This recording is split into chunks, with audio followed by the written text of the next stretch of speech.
Welcome to the Great Detectives of Old Time Radio.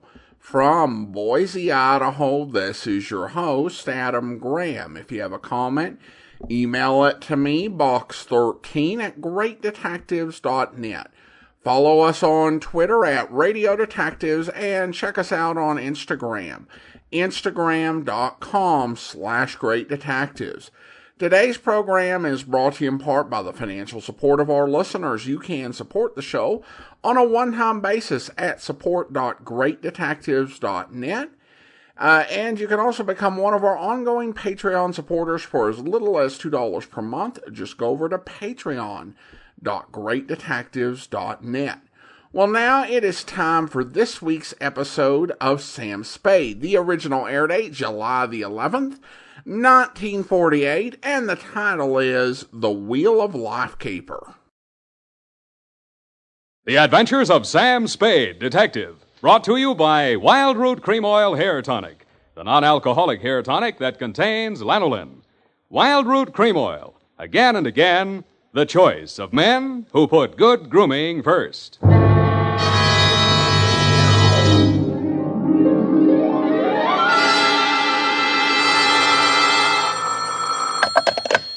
Sam Spade Detective Agency. Are you still there? I believe that interpolation is hardly rhetorical, Mr. Spade. To what have you been up, if you'll pardon the expression? And has that girl regained her facilities?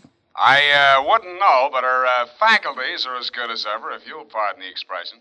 Mr. Spade, sometimes I think you're a regular philanthropist. Don't you mean philanderer?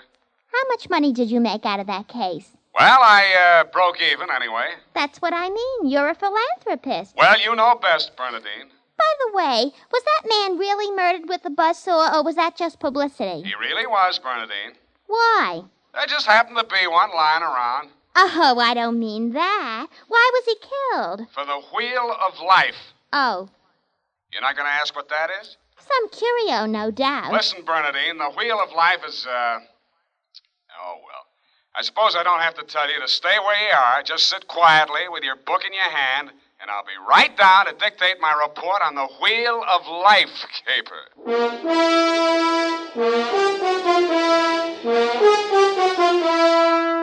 Dashiell Hammett, America's leading detective fiction writer and creator of Sam Spade, the hard-boiled private eye, and William Spear, radio's outstanding producer-director of mystery and crime drama, join their talents to make your hair stand on end with the adventures of Sam Spade.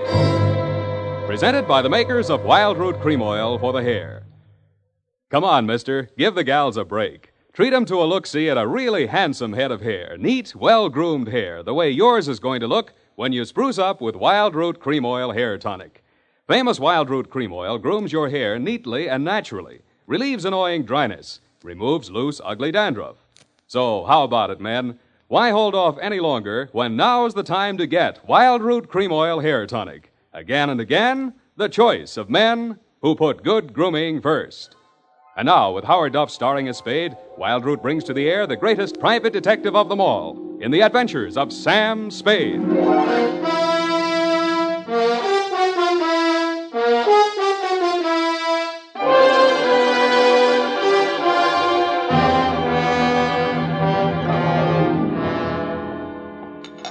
I went down to St. James Infirmary to see my baby there. Ready, Bernadine, little flower? I'm way ahead of you. Keep it clean. No more than 3 erasures per page. Okie dokie? Doke. I mean date. Oh, I'd love to. July 11, 1948.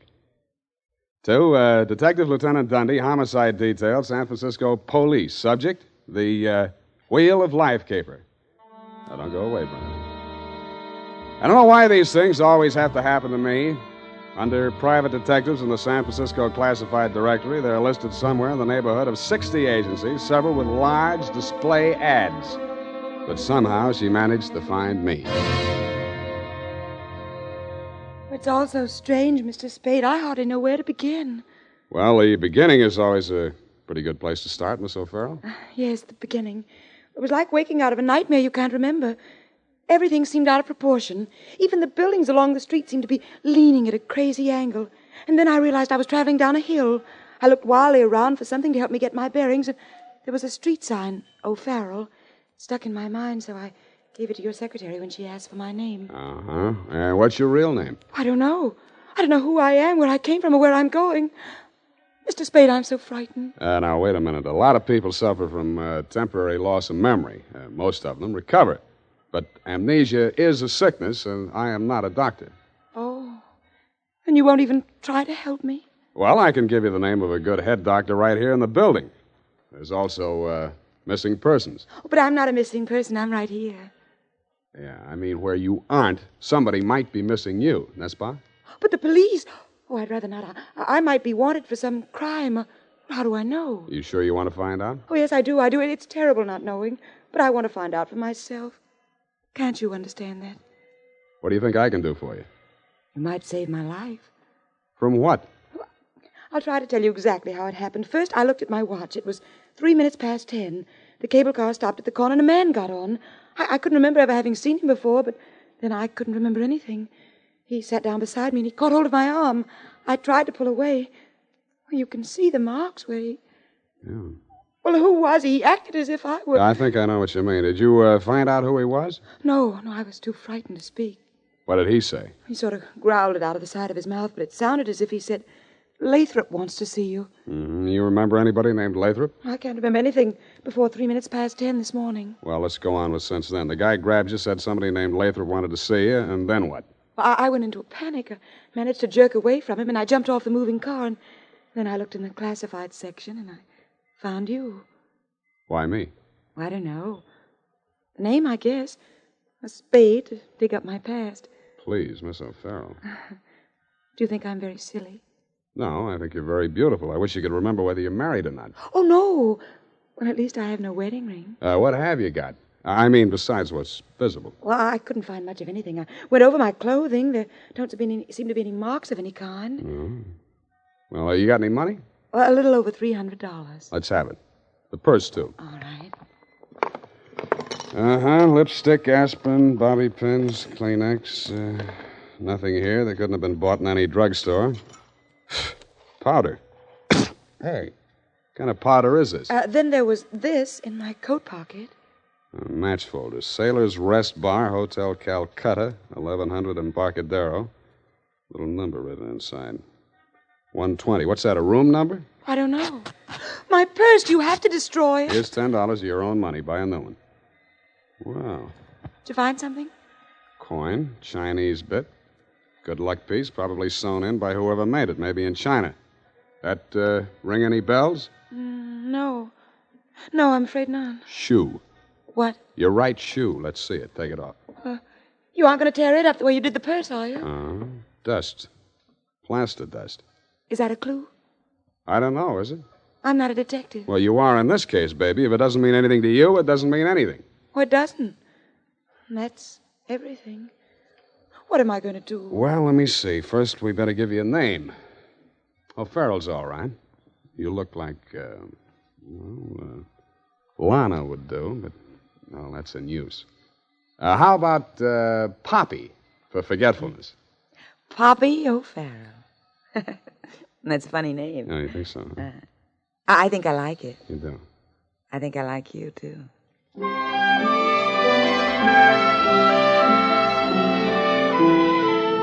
I liked her, too.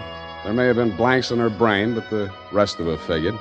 In the elevator, I started adding it up, and by the time we reached the street floor, it came to quite a tidy sum.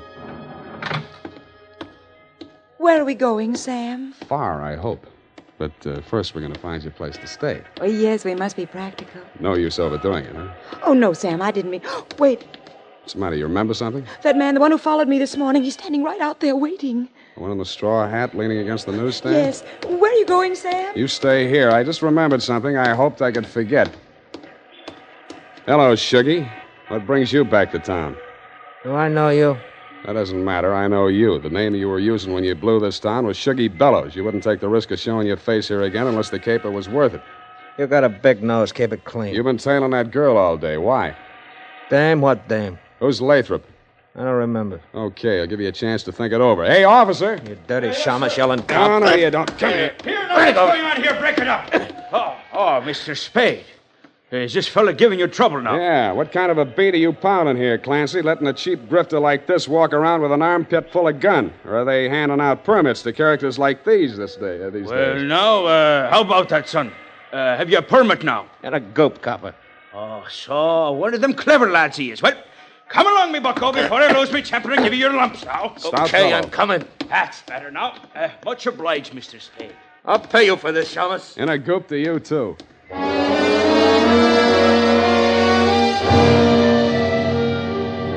I was sure he would, but I was also sure that I wouldn't have to worry about him for the rest of the night. I checked Poppy O'Farrell in at the Belvedere, locked her in her room, and told Tiny Stover, the house dick, to keep an eye on her.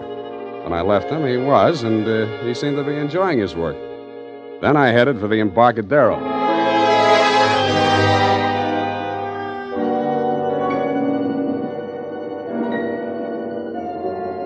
I found the Hotel Calcutta, but I couldn't find the lobby. There wasn't any. It had been squeezed out by the Sailor's Rest Bar. So I tried the bosun-type bartender. Howdy, mate.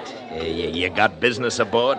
Yeah, where do I find the purser? Hey, went ashore. All the officers went ashore except the janitor. He's passed out in his bunk. Oh, how about the passengers? You're in the thick of them right now. They spend most of their time and their money right here.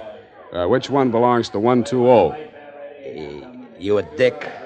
Yeah, but I got $10. Well, what I can tell you ain't worth it, but thanks anyway. He stayed in this cabin. I only saw him at once. That's when he went ashore. I says to the deck steward, that's room clerk to you, who's a general. He says, name of Korolenko.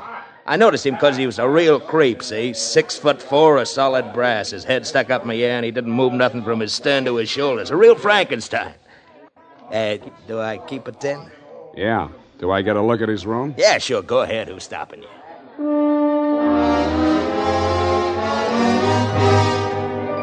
So I went.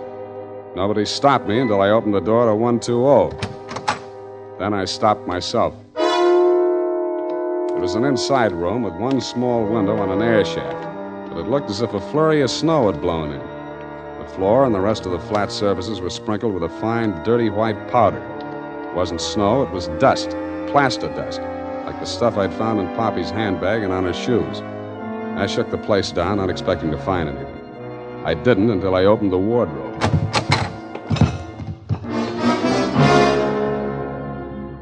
It was the body of a well-dressed ship surgeon, but his uniform was rumpled, torn, and bloodstained. From the look of him, his throat had been cut. I wondered if Poppy would be able to jog her memory that far back. When I found the murder weapon, I hoped she couldn't. I really did. It was not a knife, it was not even a razor. It was an electric buzzsaw. That tore it.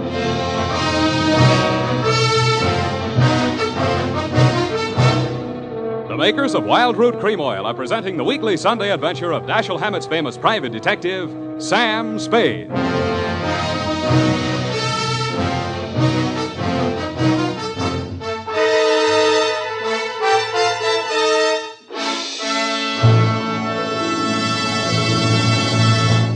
If you want the well-groomed look that helps you get ahead socially and on the job, listen.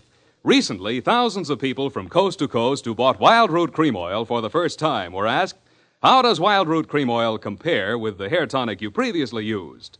Better than 4 out of 5 who replied said they preferred Wild Root Cream Oil. And no wonder. Wild Root Cream Oil grooms the hair neatly and naturally, relieves annoying dryness, and removes loose dandruff. What's more, non-alcoholic Wild Root Cream Oil is the only leading hair tonic that contains soothing lanolin. So ask for Wild Root Cream Oil Hair Tonic. Again and again, the choice of men who put good grooming first. By the way, smart girls use Wild Root Cream Oil too, and mothers say it's grand for training children's hair.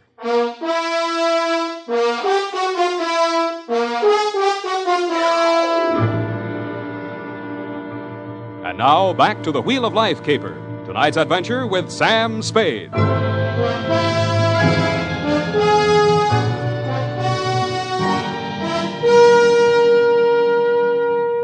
Times being what they are, I could use a little publicity. And so could you, Lieutenant Dundee, what with the elections coming up and you with no promotion all these years. This one time, I got it instead of you and wished I hadn't. The morning papers called it the Buzzsaw murder and went on shamelessly from there. Horror killing related by Private Eye. Stan Slade, ex-Pinkerton man, mum on mystery woman. Elderly sleuth dodges photographers, denies hotel visit, was in bed with Apple and good book, says Peeper. There wasn't a word of truth in it, mainly because nobody could get at the facts. I wasted most of the day down at headquarters trying to find out what name Shuggy Bellows had been booked under. Then I dropped in at the Belvedere. Poppy had checked out. I decided to go back to my office and drink poison. I hardly got the desk drawer open when a sobering influence walked in. It was a Mr. 6'4" of solid brass, the Frankenstein who had been described to me by the bartender as the occupant of room 120. Excuse me. I am Korlienko. Please, I shall sit down. I am so heavy. Make yourself at home. Mr. Spade. Slade. Excuse me. I am so heavy. I am Korlienko. So you told me. I am really Spade myself. So, why are she hiding from me? Who? That girl, Miss Paget. Her I am paying 1 month in advance, $300 American. Me, she have dessert. I am not rich, only moderately wealthy. But you understand, it's not question from money alone. That ship's doctor, he was most kind to me. He cared to me even after I arrive. Now he are dead for his pains, his dirty trick. Yeah, I know how you feel. Now, if you'll take it a little easy, I think we'll get farther. You say this girl's name is Paget, and she traveled with you. From Macau, where she is the Florence Nightingale for Portuguese hospitals, forcing me to employ her, all others being Chinese nuns. That figures. You sick? No, only I am so heavy. They are breaking my back in traffic accident, a rickshaw collision. You're wearing a plastic cast? Yes, like a turtle, I am closed with my neck sticking out. Look, see? Now it is better as before. The ship's doctor trimmed the rough edges with buzzsaw. Buzz, buzz, buzz, I can walk. But it's like suit from armor, for which I alive. Look.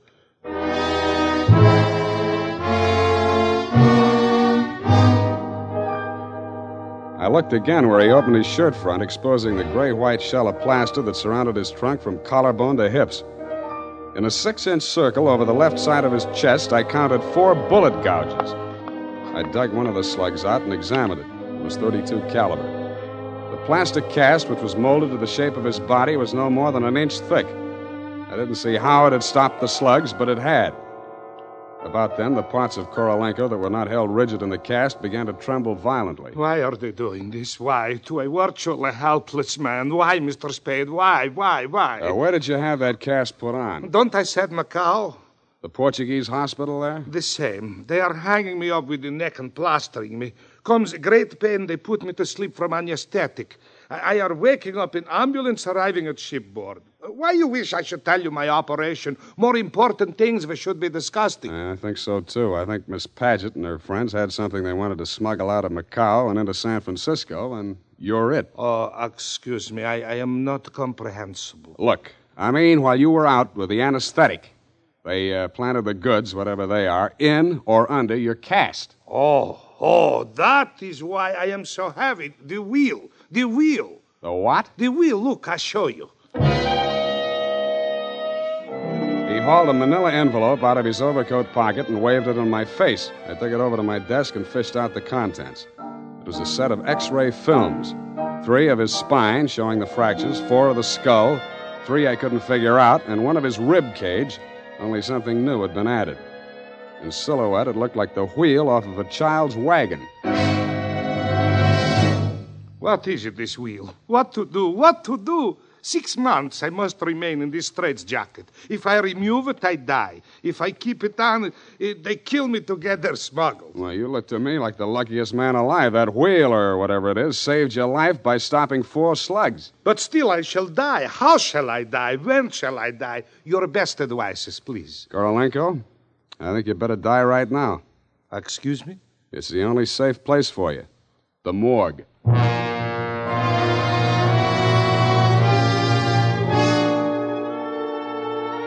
I called my friend Maxie the morgue man, gave him pitch number 137596. He agreed to play along. An hour later, I stood on the curb, head bowed, hat in hand, as the morgue wagon drove away into the gathering mist. Stay facing the way, What do you want, Shuggy? I want to blast this gun straight through you, and I will if you give me any excuse at all. You sound like you mean that, Shuggy. You're getting smart, Shamus. Now get going. Where to? Mr. Lathrop wants to see you.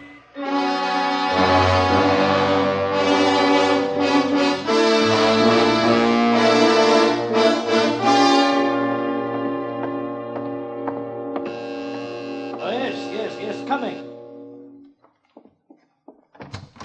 Ah, Shuggy, dear boy, you've not failed me this time. This will be the fabled Mr. Spade, eh? Come in.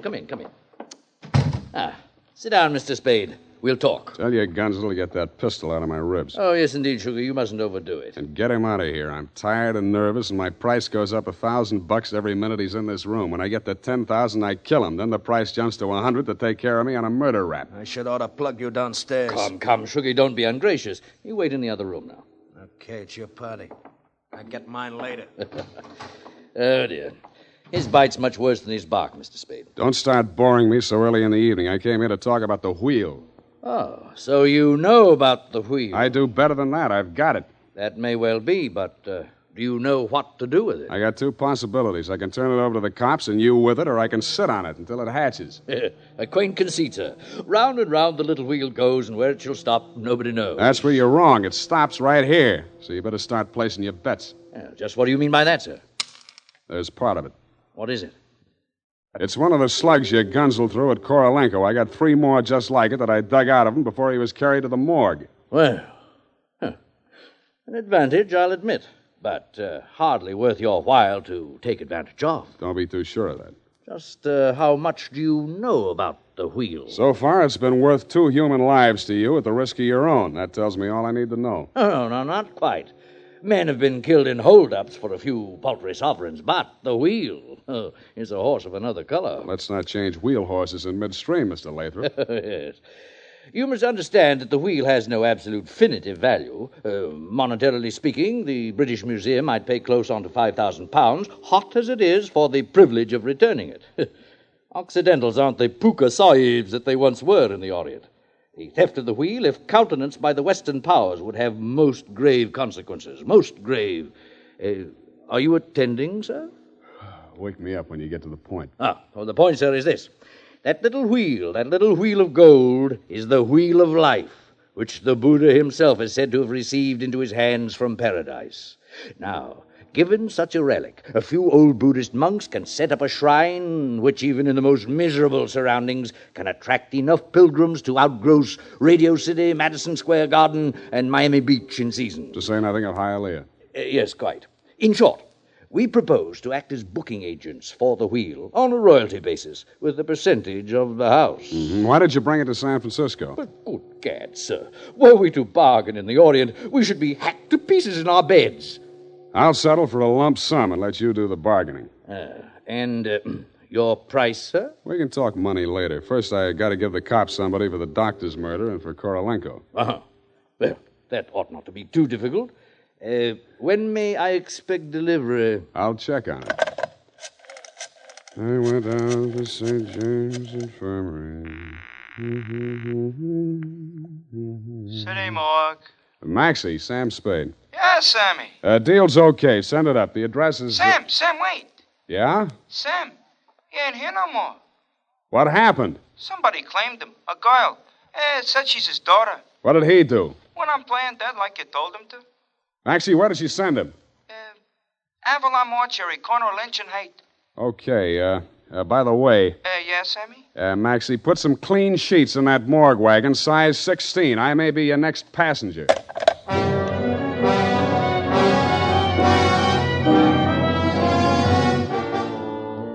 At the Avalon Mortuary, the night watchman let me in. He said Mr. Korolenko's daughter had brought an overnight bag and was keeping a vigil by his bier in slumber room number 7. I approached on tiptoe. Just as I reached the door, I heard the most terrible sound I've ever heard. It was a buzzsaw biting into plaster. How deep, I didn't like to think. I did the first thing that popped into my head. I grabbed up a lamp from a console, smashed the bulb, and plunged it into a vase of flowers. As luck would have it, slumber room number 7 was on the same fuse box. As luck would not have it, I was facing a desperate woman in the dark. I hugged the carpet while she emptied her gun. I hoped she didn't have a spare. I forgot about the buzzsaw. The room lighted up momentarily from the lights inside my head, and I staggered back against the wall. I waited for her to get her bearings again. There was no hope of me getting mine. Then I heard a big, hollow thud. The whole room shook, and the lights went on. Poppy O'Farrell and/or Paget lay on the floor under the stony weight of Korolenko plus 60 pounds of plaster. Get up! Get up! You're crushing me! I can't. I'm so heavy. You comfortable there, Korolenko? Comfortable in such situation? Do you ask the turtle, are he comfortable? Is Faker on bed of nails? He's equally here as elsewhere. Yeah, okay. Just hold her there until I get a statement. And he did. Item, statement by the aforesaid. It was like waking out of a nightmare you can't remember. Everything seemed out of proportion. That was her story, and I had to admire the way she stuck to it. But if you keep trying, I'm sure she'll get back enough of her memory to confess that she planted the wheel of life in Korolenko's turtle shell when she decided to double-cross Shuggy and Lathrop. They never tumbled to her hiding place. They were gunning for Korolenko because they thought Poppy was working with him, which was true in a way, but not the way that they thought. That's why they tortured the doctor in an effort to learn Kay's whereabouts. I understand your boys have picked up the rest of the trio, and they can tell you everything except why I conceived the brilliant idea of having Korolenko play dead. Between you and me, amnesia's a handy little gadget to have around, Dundee. I'm trying to draw a few strategic blanks myself. Period. End of report. Pardon me, Mr. Spade. Yes. There are just a few little coincidentals that I do not find entirely reprehensible. Such as? Well, I don't want to appear lucid or anything of that type. Believe me, you doesn't. I mean, don't it? Oh, you say the sweetest things. But it's about the wheel. Oh, yes, the wheel. Well, I'll tell you what you do. You type that up. I've got to call in about that now.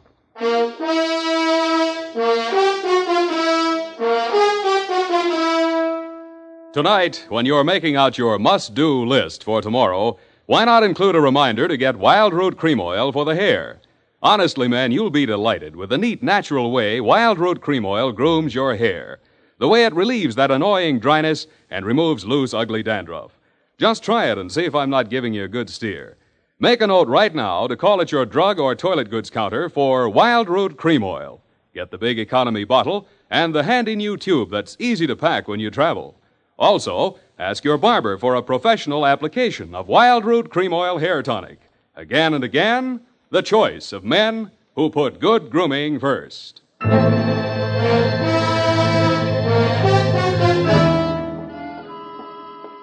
you ascertain the lowdown on the Wheel of Life? I certainly didn't. No, we won't know about that for 6 months.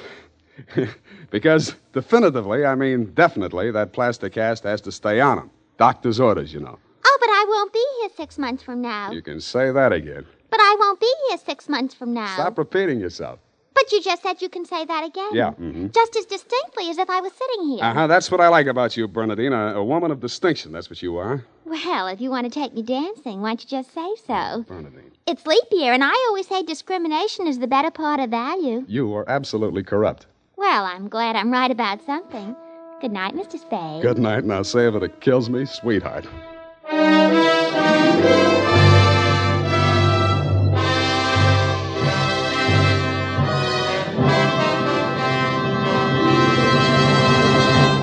The Adventures of Sam Spade, Dashiell Hammett's famous private detective, are produced and directed by William Spear.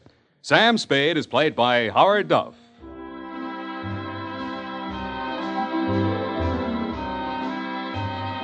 The Adventures of Sam Spade are written for radio by Bob Tallman and Gil Dowd, with musical direction by Lud Gluskin. Gil Dowd directed tonight's broadcast in William Spear's absence. Join us again next Sunday for another adventure with Sam Spade, brought to you by Wild Root Cream Oil. Again and again, the choice of men who put good grooming first. This is Dick Joy reminding you to get Wild Root Cream Oil, Charlie. It keeps your hair in trim. You see, it's non-alcoholic, Charlie. It's made with soothing lanolin. You better get Wild Root Cream Oil, Charlie. Start using it today. You'll find that you will have a tough time, Charlie, keeping all the gals away. Hiya, Baldy. Get Wild Root right away.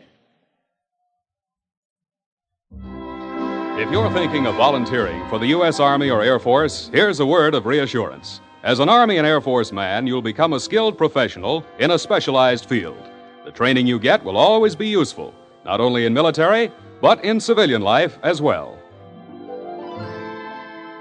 This is CBS, the Columbia Broadcasting System.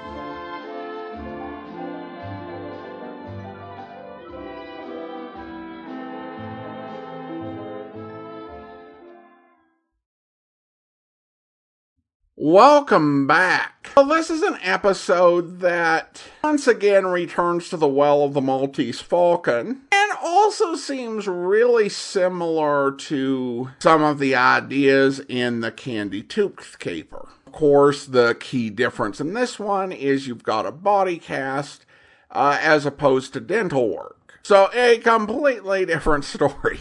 But other than that, a solid episode. Now we turn to listener comments and feedback. Mark writes in, Adam, I'm just listening to you talk about adding in Sam Spade to your shows. There's another one which I can only find about 4 and only on video. A lot of your listeners are an age where they might really enjoy watching or hearing Ward Cleaver as Michael Shane.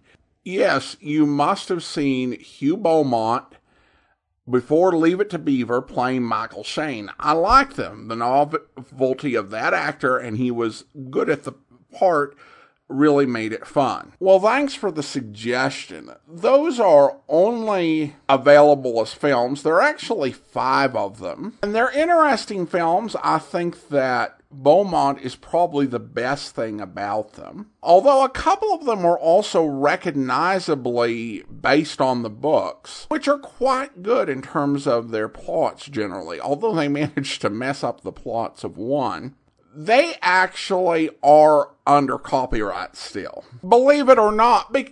And you would think that Poverty Row, low-budget Michael Shane films from the last half of the 1940s would not have had anyone care enough to renew their copyright. You would be wrong, because they were renewed. However, the copyright holders actually did a really nice edition. They cleaned up the prints. They've never looked better. And even though the adaptations are not necessarily great, Beaumont's good, and it's a fun curiosity to watch. And that's not the only detective film that Beaumont starred in. He also starred in some short films that were adaptations of Johnny Madero, aka knockoff Pat Novak episodes. And yes, the copyright was renewed on those as well. As to whether we would ever do that or not, the copyright on any renewed films is 95 years. As of right now, you can't play any film that had its copyright renewed if it was made after 1926. And these were made 20 years after that. And if I'm still, talking about old detective films in 2042 and people are watching or listening, I don't know if Michael Shane is going to make it on the schedule, but I'll keep it in mind. Thanks so much for the comment, Mark. Now let's go ahead and thank our Patreon supporter of the day. Thank you to Shauna, Patreon supporter since June of 2019. Currently supporting the program at the Detective Sergeant level of $7.14 or more per month. Thanks so much for the support, Shauna. And that will do it for today. If you are enjoying this podcast on YouTube, be sure to like the video, subscribe to the channel, and mark the notification bell. And remember, if you're not subscribed to the podcast, you can do so with whatever podcast player you enjoy, including Spotify, Google, or the Amazon Music at amazon.com/OTR Detectives. That will do it for today. We'll be back next Monday with another episode of Sam Spade, but coming up tomorrow, listen for I Hate Crime, where Marna was a model in the upper brackets, and her Potts Point apartment looked like it. Everything was expensive. Everything was just right. Except, of course, the guy on the rug. He'd been stabbed all right, at least a dozen times. Look, I didn't see that when I came in. The knife, half under the lounge. Kitchen knife. Yours? Yes. Don't touch it. Don't worry, I won't. Oh, I'm scared, Larry. So scared. Hey. Hold on to me. Why, sure. Oh, if you hadn't been at the fashion show, I don't know what I'd have done. When did you find him? Just before the fashion show. I'd been out all morning getting fitted for the show. Why didn't you go to the cops? I was too frightened. You see, Ed and I were once very friendly. We broke up after quite an argument. Of all places, we had the argument at a nightclub. How long were you there getting fitted? From 9 till about 1:30. It's now 4. Why should it matter what time it is? Because from the feel of this guy's hand, and because of other things, I'd say he'd been dead for about 6 hours. Can you prove you were at the fashion show all morning? Oh, yes. Then you've got nothing to worry about. You're in the clear. We might as well get the cops. No, Larry. Why not? Larry, I'm a well-known fashion model. If this got out, my career would be finished. People in the business are very conservative. Well, it's a bad break, Marta, but there's nothing we can do about it. It'd mean starting all over again in some other business. I just couldn't face that, Larry. Sorry, I'm going to use the phone. Put it down, Larry. It's got to be this way. Oh, just put it down for a moment. Please. I hope you'll be with us then. In the meantime, do send your comments to box13@greatdetectives.net. Follow us on Twitter at Radio Detectives and check us out on Instagram, instagram.com/greatdetectives. From Boise, Idaho, this is your host, Adam Graham, signing off.